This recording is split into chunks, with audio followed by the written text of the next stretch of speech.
دویم قسم اوبه د جهنمینو په جهنم کې هغې ته په قرآن کې غساق ویلی شوي دي. قرآن کې الله وایي چې لا یذوقون فیها بردا ولا شرابا الا حمیما وغساقا. سورة النبأ کې الله وایي چې دا جهنمین په دې جهنم کې غساق بس کې غساقه. نو غساق څه ته ویلی کېږي؟ عبدالله بن عباس وایي د جهنمي انسان د څرمن او د غوښې د من نه چې کومې اوبه راوځي وایي هغې ته غساق ویلی شوي دی. او هغه غساق دې ته ویلی کېږي چې دا جهنمین دی په دې جهنم کې څکي.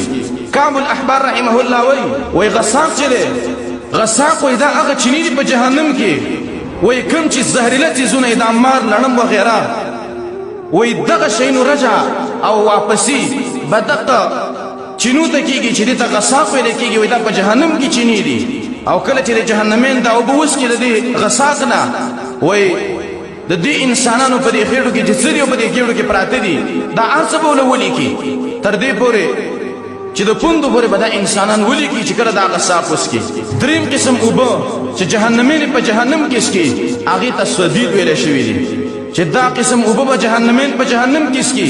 سورة ابراهیم کې الله وایي چې ویسقى من ماء صدید. په دې جهنمین باندې په جهنم کې به پې ګرمې اوبه وڅکولی شي. دی بې نسکې هو یسقى مجهولي صیغه ده په زوره به دوی باندې وڅکولی شي دا ګرمې اوبه.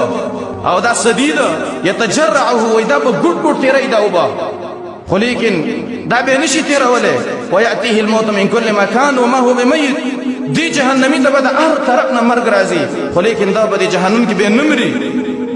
هر طرف ته به د دې جهنمي ته مرګ راځي خو لیکن دا به هلته مړ کېږي نه وما هو بمیت هلته به مریم نه.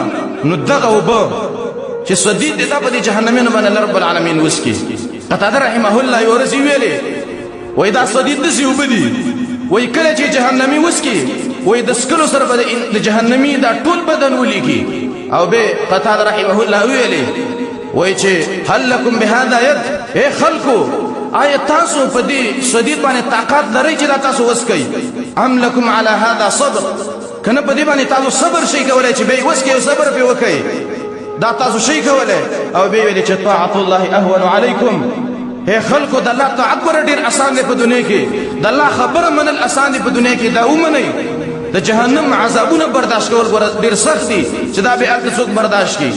یا قوم فاطیعوا الله ورسوله ای زما قومه د الله او د رسول خبره ومنئ چې په جهنم کې د داسې سختو عذابونو نه تاسو بچ شئ.